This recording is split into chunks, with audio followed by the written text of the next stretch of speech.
안녕하세요. 축진망입니다. 손흥민 선수가 토트넘을 떠나기로 이제 마음을 먹으면서 여운이 좀 계속 남아있는 것 같아요. 그래서 아직까지 떠난다는 게 피부로 느껴지지는 않습니다. 그래서 또 저 나름대로 어떤 것들을 여러분들이랑 얘기하면 좋을까 생각을 했는데, 손흥민이 토트넘에 있었던 시간을 한번 주마등처럼 쑥 훑어보는 그런 시간을 같이 가져보면 좋을 것 같다고 생각을 했어요. 손흥민이 15-16 시즌에 토트넘으로 합류해서 이번 시즌까지 하면 딱 10시즌이더라고요. 이제 10년이라고 볼 수 있을 것 같은데, 지금 이 컨텐츠가 뭐 분석하고 이런 컨텐츠는 아니다 보니까 제가 각 시즌에 가장 기억에 남았던 사건 위주로 한번 제 생각을 담아서 얘기를 해보도록 하겠습니다.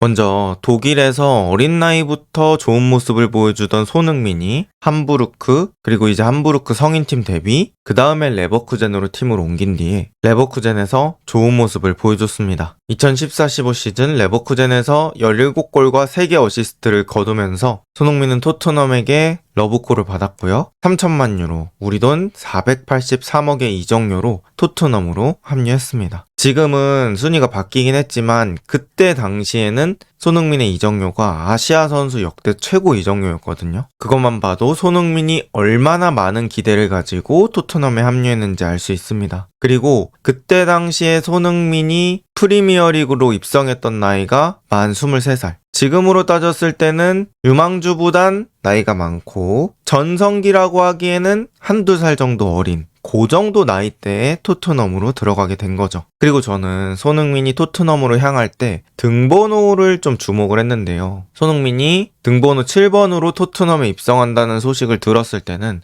토트넘이 이 정도 이적료 지르고 또 등번호 7번까지 주는 걸 보면 토트넘에서도 레버쿠젠처럼 주전 먹겠다, 이 생각을 저는 했었던 것 같습니다. 그런데 생각하는 것보다 첫 시즌은 잘 풀리지 않았죠. 저는 손흥민의 15-16 시즌, 그러니까 데뷔 시즌에서는 지금 왼쪽에 있는 이 장면이 가장 생각나는데요. 크리스탈 팰리스전에서 기록한 프리미어리그 데뷔골입니다. 저는 이 득점이 손흥민의 정체성과 같은 골이라고 생각합니다. 그리고 그때 당시만 해도 이 경기장이 화이트 하트레인이었어요. 제가 옛날에 이영표 선수가 토트넘에 있을 때 지금 왼쪽에 있는 각도가 아니라 약간 드론으로 위에서 찍는 것 같은 그런 각도로 토트넘 경기를 봤었던 기억이 나거든요. 그때 뭐 저메인 데포, 아론 레넌, 아수에코토, 카불, 모드리치, 베르바토프, 파블류첸코, 이런 선수들이 제 머릿속에서 떠오릅니다. 어쨌든 지금 경기장이 화이트 하트레인에서 손흥민이 득점을 하는 과정이고요. 이 득점이 저는 손흥민의 정체성과 같은 골이라고 생각했어요. 그 과정이 약간 빠른 스피드로 역습을 진행하면서 좌우로 흔들면서 선택지를 늘려놓고, 거기서 손흥민은 왼발도 가능한 선수다 보니까 왼발로 가져가서 강력한 슈팅으로 마무리를 합니다. 이 득점이야말로 나 손흥민이야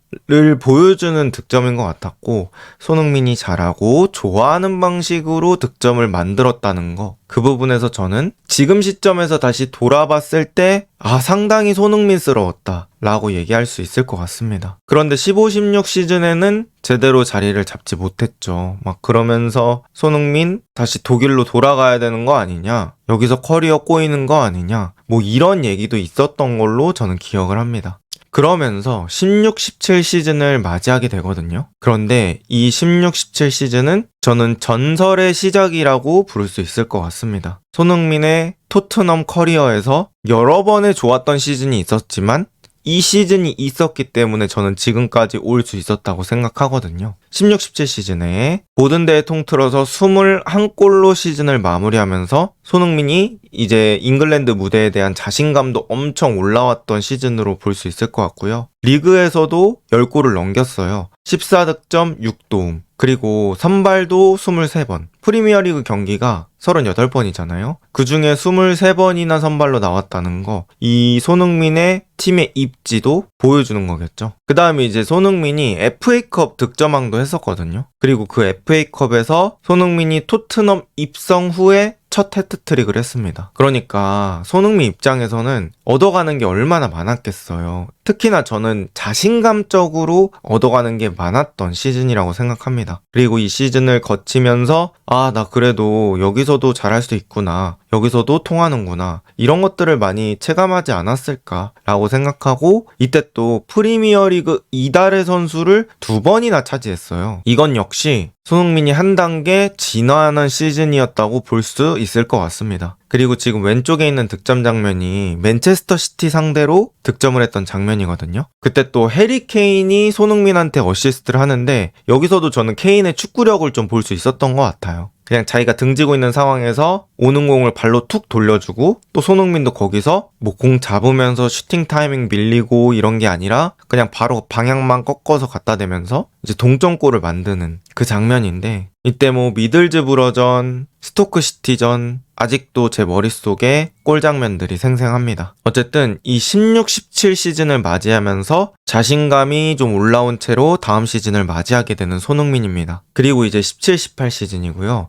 저는 17, 18 시즌이 바로 이전 시즌보다 좀 다른 점이 무엇이냐라고 봤을 때는 챔피언스 리그에서 존재감을 좀 입증한 시즌이 아니었나 싶습니다. 유럽에 손흥민이라는 선수의 이름을 조금 더 알릴 수 있었던 시즌이라고 생각하고요. 17, 18 시즌 모든 대회에 18개의 득점과 11개의 도움을 올렸습니다. 제가 이 시즌에서 또 기억나는 장면이 지금 웨스트햄전에서 미친 중거리 슈팅이에요. 저는 이 득점이 손흥민의 클래스를 제대로 증명했던 득점이라고 생각하거든요. 그리고 뭐 16, 17, 17, 18 이 두 시즌에 걸쳐서 데스크라고 불리우는 델레알리, 에릭센, 손흥민, 케인 이 환상의 공격 라인이 제대로 힘을 보여줬다. 이렇게 볼 수 있을 것 같아요. 그리고 저는 이 시즌에 좀 기억이 났던 게 손흥민이 도르트문트전에서 되게 강했거든요. 그래서 도르트문트 상대 득점을 하면서 손흥민이 노란색 유니폼 입은 팀한테 되게 강하다. 뭐 양봉업자다. 이런 별명들이 기억이 납니다. 그리고 이제 챔피언스 리그에서 유벤투스를 만나게 되는데요. 이제 저는 제 기억 속에는 이 부폰이라는 골키퍼가 정말 엄청난 골키퍼거든요. 그리고 그때 당시에 이제 골키퍼가 부폰이었는데 손흥민이 부폰 상대로 득점을 하고 이제 손흥민이 주로 1대1을 했던 수비수가 바르잘리였거든요.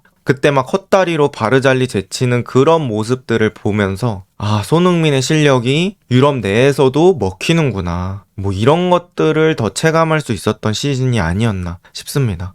그 다음에 이제 18, 19 시즌이죠. 저는 18, 19 시즌을 이 한 문장으로 정리했습니다. 득점한 지 2분 만에 그는 월드 클래스입니다. 여러분들도 이 중계 멘트를 되게 많이 들어보셨을 것 같아요. 일단 저만 해도 지금 이 맨시티전에서 득점하는 장면 진짜 거짓말 안 하고 인생 통틀어서 한 100번은 본 것 같습니다. 특히나 이때 상황이 어땠냐면 토트넘에서 최고 에이스, 최고의 공격수라고 불리는 해리 케인이 부상으로 챔피언스 리그에 많이 뛰지 못했었잖아요. 그런 상황 속에서 손흥민이 에이스 역할을 하면서 막 팀을 끌고 가는 그런 스토리가 또 일어났었고요. 이때 막 요렌테, 또 모우라 이런 선수들이 결국에 챔피언스 리그 결승까지 가는데 또 기여를 했던 그런 대회라고 볼 수 있겠습니다. 그리고 이때 좀 또 바뀐 게 뭐냐면 토트넘 하스퍼 스타디움이 개장했습니다. 그러니까 화이트 하트 레인에서 그 사이에 이제 웸블리 스타디움을 잠깐 쓰다가 토트넘 하스퍼 스타디움이 완성되고 나서는 거기로 이제 홈경기장을 바꿨잖아요. 그리고 이제 손흥민이 토트넘 하스퍼 스타디움 개장하자마자 골을 넣으면서 그 경기장에서의 첫 득점자가 손흥민이 됐죠. 뭐 그런 기억도 지금 머릿속에서 납니다. 그리고 손흥민이 이때 발롱도르 22위를 달성하면서 엄청나게 높은 순위를 또 기록했거든요. 그래서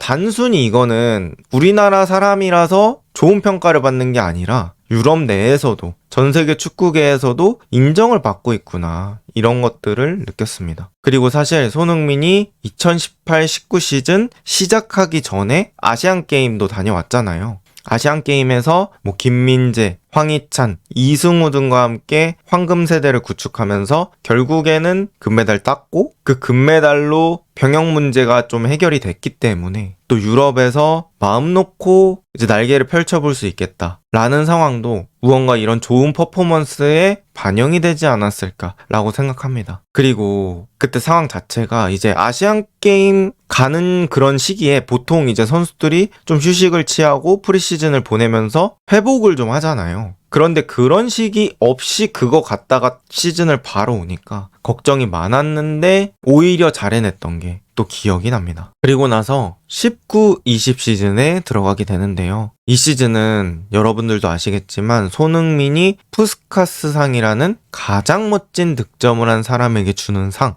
이 상을 수상하게 되는 연도입니다. 제가 타이틀을 전 세계에서 가장 멋진 골을 넣은 남자라고 써놨는데요. 19-20 시즌에 18개의 득점과 12개의 도움을 기록했고요. 지금 왼쪽에 있는 벌리전에서의 득점으로 푸스카스상을 수상했습니다. 그리고 또 포체티노가 경질되고 스페셜 원 조세 무리뉴 감독이 토트넘의 감독이 되는 그런 시즌이었는데요. 또 손흥민이 무리뉴 체제 아래서 토트넘 첫 골을 만들었어요. 그러니까 손흥민이 뭔가 이런 처음과 관련된 기록을 되게 잘 만들더라고요. 어쨌든 그런 것들도 있었고 경기력 자체는 저는 계속해서 좋은 기량을 유지했던 시즌이라고 생각합니다. 그리고 이 시즌을 배경으로 All or Nothing이라는 다큐를 만들었거든요. 그래서 저는 이 다큐를 되게 재밌게 봤는데 다큐 안에서 토트넘 선수들이 어떻게 대화하고 무리뉴 감독이 선수들을 어떻게 다루는지를 또 확인할 수 있어서 또 흥미진진하게 봤었던 기억이 있습니다. 이렇게 19-20 시즌도 여전히 좋은 모습으로 토트넘에서 활약했던 손흥민이고요. 20-21 시즌에 손흥민은 프리미어리그에서 가장 잘한 11명 중에 한 명이 됩니다. 20-21 시즌 22개의 득점과 17개의 도움. 그리고 이 기록은 단일 시즌 공격 포인트로만 따졌을 때는 커리어 하이가 됐던 시즌입니다. 그리고 저는 또 가장 기억에 남았던 경기가 이 사우스햄튼전에 한 경기에서 4골을 몰아넣었던 경기예요. 이때 해리케인의 패스를 여러 번 받아서 또 환상적인 결정력으로 마무리하는 그런 장면들이 생각나고요. 이 시즌에도 좋은 퍼포먼스를 보여주면서 아시아인 최초 PFA 올해 팀에 선정됩니다. 이제 프리미어리그는 이 리그 베스트라는 거를 여러 군데에서 뽑는데 그 리그 베스트를 뽑는 방식 중에는 가장 권위가 있는 그런 주체로 알려져 있고요.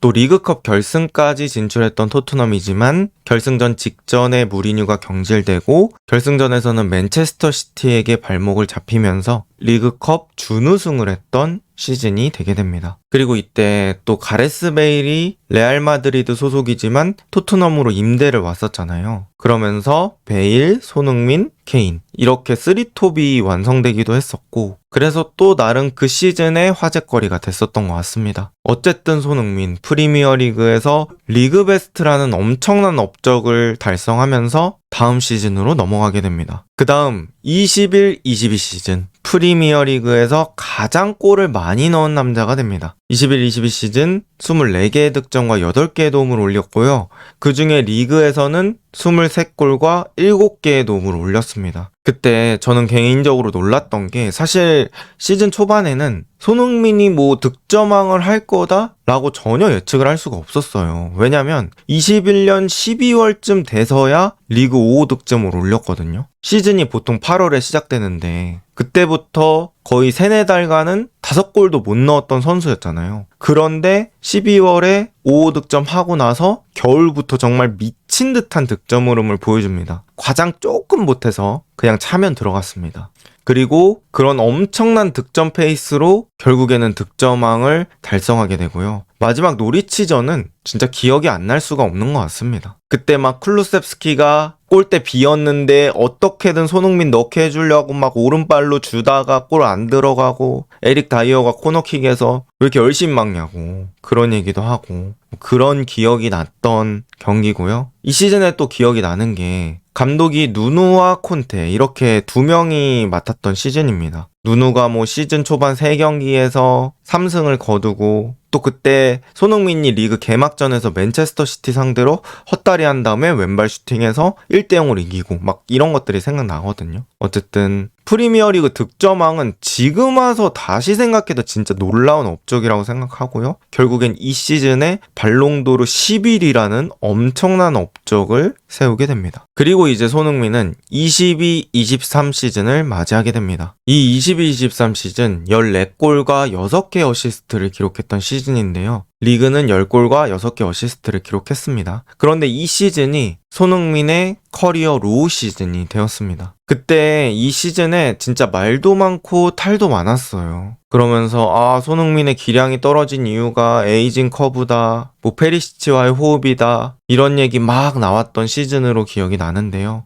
이제 나중에 알고 보니까 손흥민이 이때 스포츠 탈장을 안고 뛰던 시즌이었다, 이렇게 밝혀졌고, 그럼에도 결국엔 리그 10골 이상으로 마무리했던 시즌이잖아요. 그래서 10골 이상으로 마무리했음에도 불구하고 손흥민이 아쉽다는 평가를 받았다는 거. 그건 역으로 말하면 손흥민의 위치가 어느 정도인지, 손흥민에게 향하는 기대치가 어느 정도인지 알 수 있는 그런 상황이라고 생각합니다. 어쨌든 22-23 시즌에 프리미어리그 100번째 골도 달성하고요. 그러면서 23-24 시즌을 맞이하게 됩니다. 그리고 23-24 시즌에 크게 3가지 정도의 변화가 있었습니다. 첫 번째, 감독이 포스테코글루라는 셀틱을 우승시킨, 어떻게 보면 유럽 리그에는 잘 없는 국적인 호주 국적 출신의 감독이 토트넘의 감독이 됩니다. 그리고 두 번째 큰 변화는 손흥민의 영혼의 파트너 해리 케인이 바이에른 뮌헨으로 떠났다는 거고요. 세 번째 변화는 손흥민이 정식 주장이 되었다는 겁니다. 어쨌든 이렇게 크게 3개의 변화를 가지고 시즌을 맞이하게 되고요. 당연히 기대치보다는 우려가 훨씬 더 많았던 시즌 초창기였습니다. 왜냐? 일단 손흥민 저번 시즌에 부진하다고 평가를 받았었고요. 심지어 해리 케인이 바이에른 뮌헨으로 갔잖아요. 그러다 보니까 아니 케인 있는데도 챔스 못 갔는데 케인 없으면 토트넘 리그 순위 어디까지 떨어질 거냐. 근데 심지어 감독도 무리뉴, 콘테 이런 사람들이 맡았다가 포스테코글루? 처음 들어보는 감독인데? 뭐 이런 얘기들이 막 나오니까 걱정 속에서 시작했던 시즌이라고 생각합니다. 그런데 그 걱정과는 달리 토트넘이 리그에서 엄청난 모습들을 보여줬죠. 23-24 시즌에 손흥민은 17골과 10개 어시스트를 기록했고 이 모든 기록은 리그에서의 기록입니다. 그리고 이때 손흥민이 윙어로 출전하는 날도 있었지만 시즌 초반에는 스트라이커 자리에서 뛰기 시작했습니다. 그리고 그때 이제 토트넘이 누누와 콘테를 거치면서 너무 수비 축구를 한다, 우리도 공격 축구를 보고 싶다 했는데 마침 그 니즈를 포스테코글루가 잘 메꿔줬다고 생각을 하고요. 23-24 시즌 토트넘 초반 10경기는 그야말로 최고였습니다. 경기 내용도 재미있고요. 경기 결과도 나오고요. 게다가 또 손흥민이 득점까지 많이 했기 때문에 그때 10경기는 정말 엄청 뜨겁게 봤었던 기억이 있습니다. 그리고 이제 손흥민의 파트너로 메디슨이라는 선수가 있었고요. 그때는 사르, 비수마 이런 선수들도 다 좋은 모습을 보여줬었죠. 물론 이제 토트넘이 막판에 좀 힘이 빠지면서 시즌을 5위로 마무리하긴 했지만 기대치에 비해서는 또 양호한 시즌이었다고 생각을 하고요. 저는 이때 손흥민을 보면서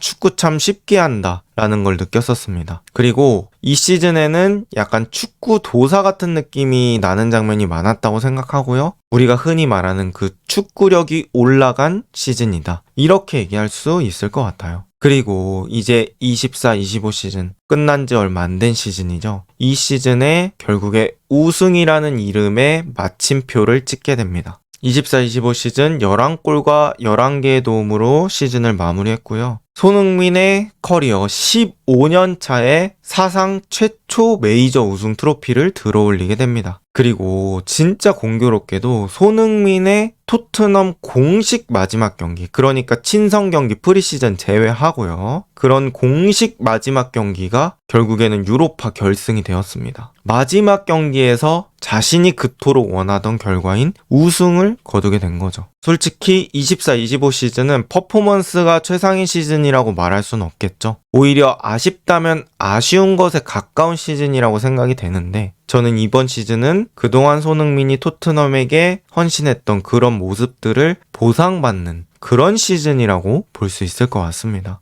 어쨌든 24-25 시즌 정말 엄청난 결과물을 얻어냈다. 그리고 그 타이밍이 마지막이라는 게 진짜 무슨 영화와 같았다. 이렇게 얘기할 수 있을 것 같아요. 그래서 이렇게 손흥민의 10년을 쭉 한번 살펴봤는데 저는 뭐 각자 개개인의 삶이 이런 식으로 쭉 모아보면 다 영화 같을 거라고 생각을 해요. 그런데 이 손흥민이라는 축구 선수의 토트넘에서의 10년은 진짜 더더욱 영화 같았다고 생각하거든요. 약간 이런 느낌이에요. 이제 처음에는 좀 적응 못하고 시행착오를 겪는 주인공. 이게 뭐 15, 16 시즌이 되겠죠. 그런데 이제 어려운 시기를 극복해서 동료들과 시너지를 낸다. 16, 17부터 데스크라는 든든한 동료들과 함께 나아갔다가 이제 유럽에서도 이름을 날리는 선수가 되고요. 서서히 상승해서 정점을 찍는 주인공이 됩니다. 뭐 리그 베스트에 들기도 하고 득점왕을 타기도 하고 그런 걸 얘기하는 거겠죠. 그런데 또 공교롭게도 득점왕 탔던 바로 다음 시즌인 22-23 시즌에서 위기를 맞습니다. 그런데 그 위기를 또 주장이라는 완장이 주어진 시기부터 차근차근 극복해 나가면서 결국에는 가장 마지막, 그러니까 야구로 치면 뭐 9회 말 투아웃에 풀카운트, 그때 이제 우승이라는 홈런을 때리면서 손흥민이 가장 간절하게 원했던 메이저 트로피를 얻게 되었습니다. 이렇게 쭉 나열해보면 이거 진짜 어떤 한 선수의 성장 스토리를 영화로 만든 것과 비슷합니다. 그래서 이번 영상은 저도 얘기하면서 되게 많은 생각을 하게 만들었던 영상 같아요. 저도 이제 손흥민이 토트넘 와서 축구한 게 엊그제 같은데 벌써 10년이나 지났고 저의 나이도 들었고 참 다사다난했던 10년이었던 것 같습니다. 이렇게 손흥민은 떠나지만 또 영상이나 이런 것들 많이 남아있기 때문에 저도 이거 편집하고 손흥민 골 모음 좀 보다가 자야겠습니다. 이번 영상도 봐주셔서 감사하고요. 좋은 하루 보내세요.